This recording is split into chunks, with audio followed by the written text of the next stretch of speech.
Hey guys, I'm Aubrey from Drafted, and if you use Slack, you're going to love one of our newest features, the Drafted Slack bot. With our bot, you can make referrals right in Slack without having to log into Drafted. And before I show you how our bot works, let me show you quickly how to install it. Make sure you're a Slack admin and then select your company dropdown in Drafted and click Integrations. Under Slack, just click Add to Slack and then your company name, and that's it.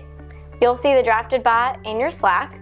You can type help to it to see all of the different actions Drafted bot can do for you. Drafted bot is mainly here to help you make referrals. Type match to get a suggested referral. If you click refer, a referral form will pop up for you to fill out. Already have a specific friend in mind? You don't have to go with Drafted bot suggestions every time. You just have to type refer and your friend's name and you'll be able to fill out a referral form for them. After you make your first referral, Drafted bot will ask how often you want to be sent matches, because who doesn't love hearing from a cute little bot? Each referral made in Slack will notify your hiring team through Slack, Drafted, and your integrated ATS. Now it's time to start slacking off while using Drafted. Happy drafting!